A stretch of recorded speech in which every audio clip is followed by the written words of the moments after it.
me to open. I've had flowers at the door, and then I get to see two of my other children today too. So, along with grandchildren, that makes a very special day. Speaking of the cards with the perfect mom verses on it, I don't think that my children ever held me in the light of perfection. So, unlike my lesson for today, I did not always say yes to their requests. They resisted when I said no. They resented me when I called them on their stuff. And they hated me when I made them do their chores. But in the end, even when I failed at being the best that I could be at all times, they still loved me. And just really as I am, which is a wonderful thing. But we all know that motherhood is not an easy job. Can I get an amen? Amen. An email came to me that pretty much sums up this idea of motherhood not being easy, and it's titled, "The Easiest Part of Being a Mother is Giving Birth."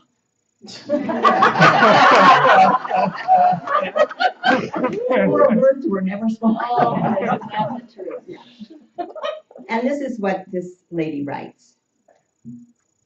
For the first 4 or 5 years after I had children, I considered motherhood a temporary condition, not a calling. The first 4 or 5 years. It was a time of my life set aside for exhaustion and long hours that I knew would pass. Mm-hmm. And then one afternoon, with 3 kids in tow, I came out of the supermarket pushing a cart with 4 wheels that went in opposite directions. And my toddler son got away from me. Just outside the door, he ran toward a bubblegum machine in a glass dome, and in a voice that could shatter glass, he shouted, "Gimme! Gimme!" And I told him I was giving him what for if he didn't stop shouting and get in that car. That sounds so familiar, doesn't it? Yeah, that was my not perfect mother. Then she goes on to write, as I physically tried to pry his body from around the bubblegum machine, he pulled the entire thing over. Glass and balls of bubblegum went all over the parking lot, and now we had attracted a crowd. Donna Reed would have brushed away his tears and granted him absolution on the spot. I was not Donna Reed. I told him he would never see another cartoon as long as he lived, and if he didn't control his temper, he was going to be making license plates for the state of California the rest of his life.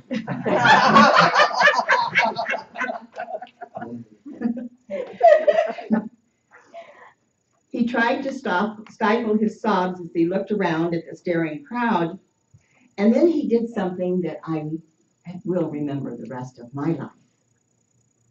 In his helpless quest for comfort, he turned to the only one he trusted with his emotions, me. He threw his arms around my knees and held on for dear life.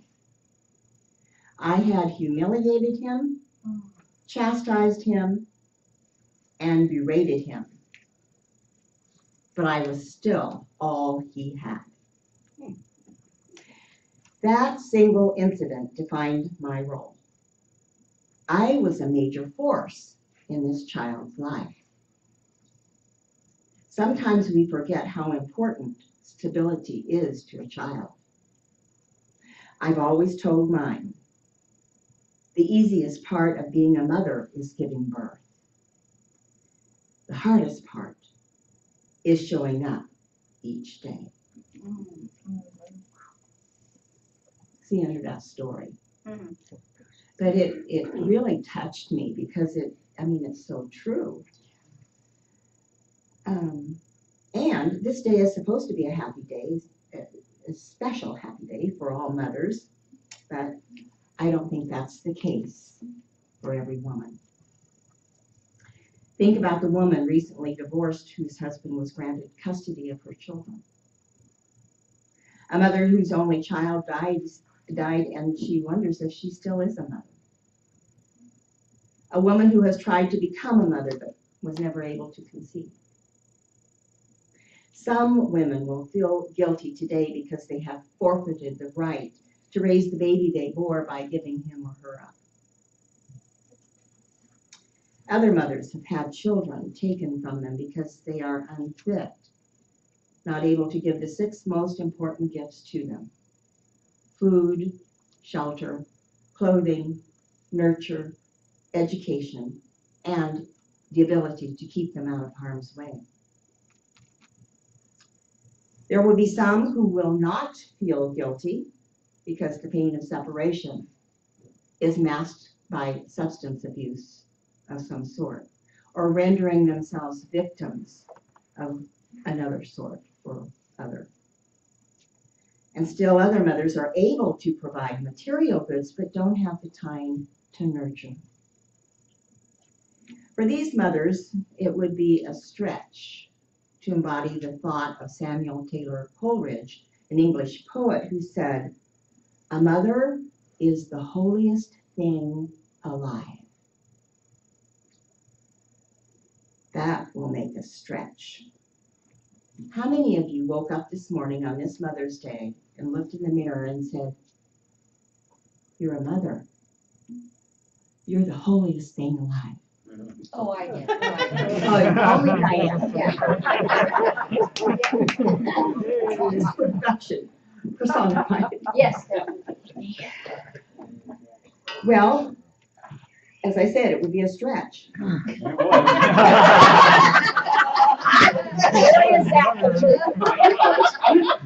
But stretch, we must. This day calls for all of us mothers to be willing to forgive ourselves for our shortcomings, whether we raised our offspring or not, whether we were perfect or not, whether we lost our tempers and told them that I hope your best child will be as good as you are.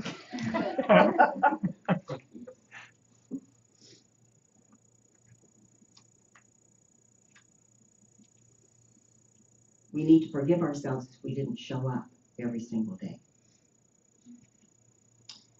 It is essential in the evolution of our lives so that we can truly embrace the idea that we are indeed holy beings. Now, the word whole, holy, H-O-L-Y, has its root in the word whole, W-H-O-L-T-H, to mean whole. Dr. Ernest Holmes tells us we are whole, complete beings, perfect in the eyes of God. The perfection of this an infinite spirit that is love. That's what the stuff of what we're made. And that's the holy part of us. That's what we have to come to embrace. That essential part of us, our holiness. Mother's Day also calls for all of us, whether we are male or female. Male or female. He created us, it says in Scripture. To be forgiving of our own mothers if they were not able to show up for us every day. I spoke with someone who told me that their mother had died in childbirth and that she had a sister who resented their mother because she didn't teach her how to sew and cook. So there's the story of that stay-at-home son, you know, the prodigal son. The stay-at-home son was resentful because his brother, who had gone off and squandered all of his goods, came home and they showered him with blessings and the best food and whatever he wanted. And the stay-at-home son had done everything. But he resented his father. So, another aspect that needs to be forgiven. Our parents, our mothers, fathers, do what they're able to do.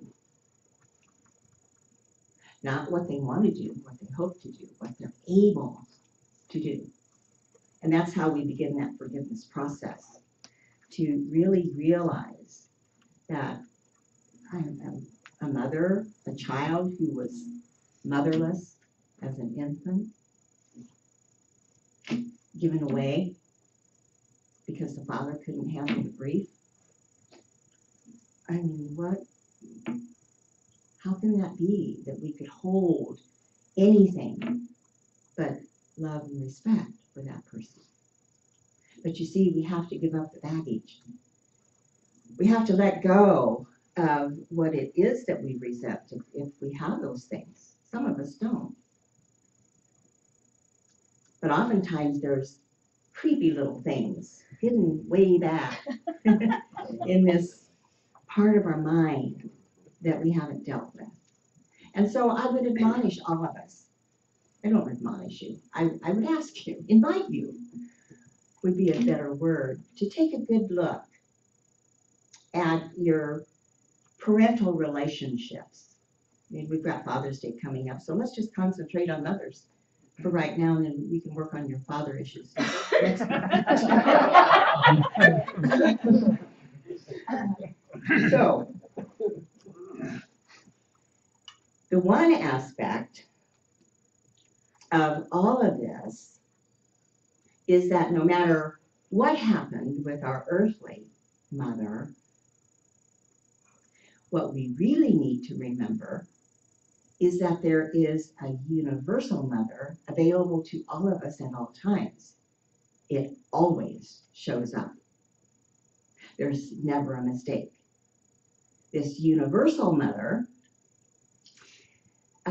shows up because it is its nature to do so. It cannot do anything other than that. She is the feminine principle that is within us.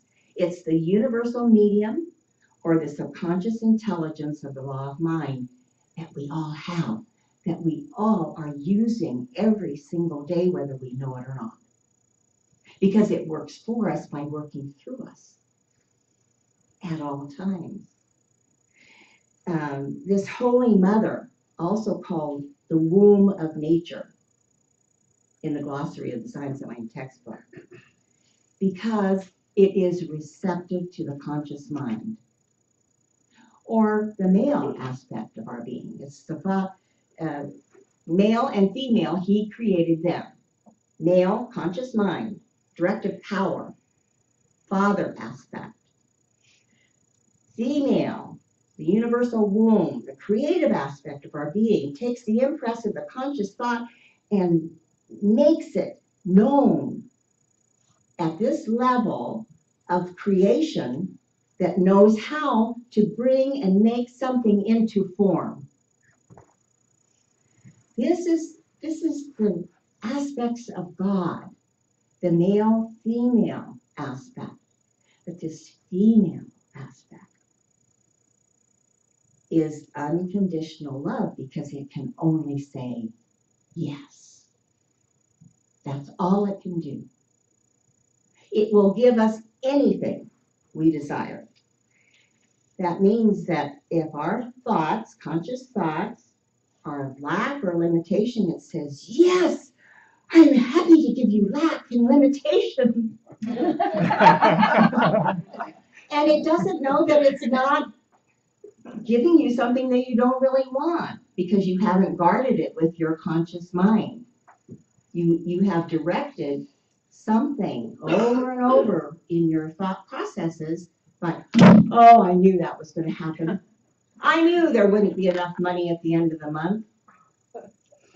I knew there'd be too much month at the end of the money. Or whatever it is that we say to ourselves. Or, well, I knew this relationship wouldn't last. None of them ever do. None of them ever do. Can you feel the impress of that thought upon this moldable substance of an intelligent mind that knows how to create that for us. It's the universal feminine aspect of our being, the womb of nature, where this incubation period takes the impress of every thought that we have, and it becomes our consciousness, and then it begins to mold our lives, create our lives, outpicture, demonstrate our lives, where we evolve in our nature. Everybody take a deep breath. Oh, my goodness. We are creative beings. We are reenacting the essence of this universal power through our thinking processes and the way that the law of mind works in its responses to what we think, consistently and consciously. Now, let me tell you something. If I have a thought, oh, I hate that. One time, it's a blip on the screen of mine. And it won't outpicture necessarily, unless I've been hating and hating and hating and hating and hating consistently something, then that's going to be outpictured in my experience. That's the way it works. Whatever we think about comes about consistently and consciously. So, how do we get this universal mother to work for us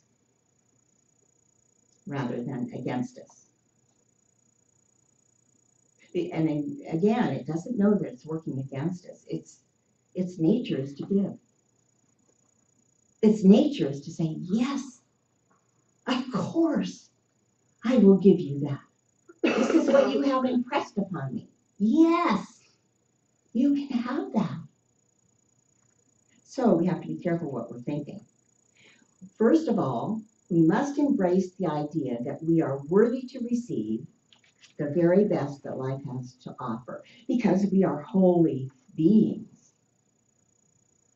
Can we grasp the idea that we are holy beings? We have to work with it, I'm telling you, because of what we've done before, how we picked up our kids and said, I'm going to send you to the state of California if you don't behave. We have to be able to give for what was, earnestly working and letting go, and begin to really, and I know a lot of you are already doing this, but we never get there. There's always more to be given for what was. So rather than putting ourselves down or feeling guilty or unworthy, we have to encourage our ability to nurture. We get to mother ourselves. You know, if our mothers fell short, my mother dealt with manic depression. And none of us knew that back then. We just thought it was our mother. Oh, well, that's just Mary Fisher. Well, when she was finally diagnosed, when she was 72 years old, and I read the description of what bipolar disease is, I went, oh my God. Those are all the symptoms that we dealt with as when we were home with our mother, just thinking that well, mom's in a bad mood again, or, oh, mom's happy, we can ask her for whatever we want. Or, up, down, in, out, on the couch, headaches, whatever. That was Mary Fisher. We didn't know she had a disease. We didn't know there was a chemical imbalance in her mind, in her brain. So when I grew up, I had to learn how to nourish myself, because I There were times when I never knew when the shoe was going to drop. I didn't trust. I couldn't. I didn't know how. But I learned. I went through a transparental process, learned how to nurture myself. And I'm not there yet, but I'm beginning to really believe I am a holy of the holiest. And so are you. We all are. So to be able to encourage our ability to nurture ourselves as expressions of God is the key. The word nurture comes from the Latin root meaning to nourish and is defined as training, rearing, or to cause to grow. That's what we do when we nourish. We train ourselves into understanding our divinity, that we have a spiritual nature, that we're not bound by the past. Principle is not bound by precedent. Nothing that has gone before can limit us if we don't allow it. And rearing ourselves. Let's create a new childhood if we need one. Let's mother ourselves into that universal nature that is love. And let it be expressed through us in greater ways. I was thinking, I did a workshop with Dr. Marcia Sutton, and she had us do a vision for our lives. And mine came out to be to grow in spirit and to learn to love better. To grow in my spirit. To expand my sphere of availability. To recognize who I am in truth. To know that I am a worthy being. I can trust. I can live expansively to whatever it is that I choose, how I choose to do that. And it's not like everybody else's, of course, we're all different. But it's who I am. And you get to choose yours and expand that. The synonym for the word cherish, we have to learn to cherish ourselves, is to hold and treat as dear. Have you ever thought about cherishing yourself? We cherish a lot of things, but what about yourself? Dr. Holmes in the Science of Mind textbook has a paragraph where he says, put your arms around yourself. So put your arms around yourselves.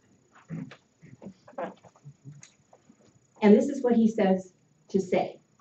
Wonderful, wonderful me. Wonderful, wonderful, wonderful me. Let's do it again. Wonderful, wonderful me. Wonderful me. Let's do it 3 times. Wonderful, wonderful, wonderful me. That's cherishing, nourishing, treating ourselves as dear. That's the thing that we need to remember when the committee starts going. Who do you think you are? Why did you do that, you dummy? Shame on you. Boy, they're really going to think you're something else. These come really, I didn't write those down because they come really easy. You know what I mean? Yeah.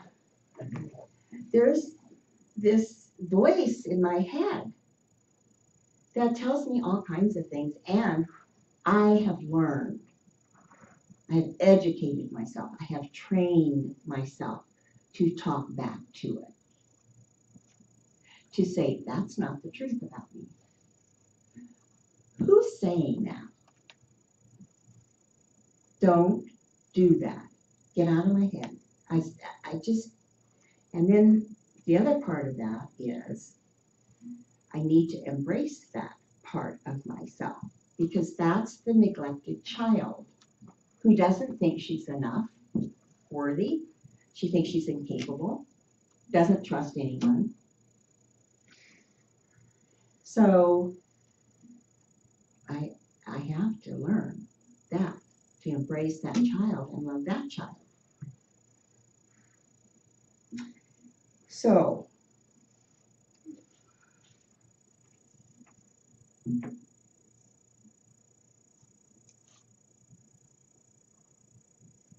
are we willing to think of ourselves as the holy of holy, the holy of maybe the holiest, the one God, the one power? Are we able to continue the evolution of our soul through the nurturing of ourselves as worthy beings? Are we willing to show up every day, not for everybody else first, it's for ourselves first.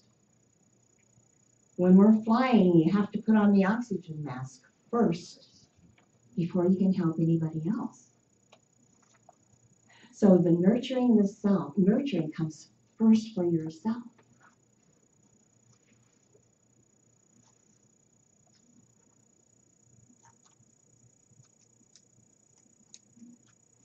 Are you willing to let go of the past? If you didn't measure up? If somebody didn't teach you enough? If there were shortcomings? Are you willing to let it go? Are you willing to do the work? If you are, you'll change your life. Because then that universal mother that is in you will begin to, she'll continue to answer yes, but give you things that are very different. Because what's being impressed is different. So this whole process of coming into the nurturing of your own nature is the thing that can move you forward and allow the universal mother to give to you unconditionally the desires of your heart. There's a thing I read. Andy did a wonderful meditation this morning, and I think it was a meditation out of the back of the book or somewhere in the size of my textbook. And this is from the meditation part of the textbook, and it's titled, I Keep the Promise. And I want to close with this because I think it's so beautiful, and it's really everything I've been talking about today. If you want to close your eyes, you could do that too. So this is what it says. I shall keep the promise that I have made to myself. I shall never again tell myself that I am poor, sick, weak, nor unhappy. I shall not lie to myself anymore, but shall daily speak the truth to my inner soul, telling it that it is wonderful and marvelous, that it is one with the great cause of all life, truth, power, and action. I shall whisper these things into my soul until it breaks forth into songs of joy with the realization of its limitless possibilities. I shall assure my soul. And so it is.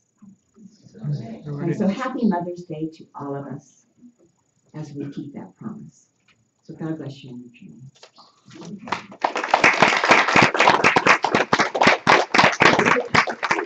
Could the ushers please come forward?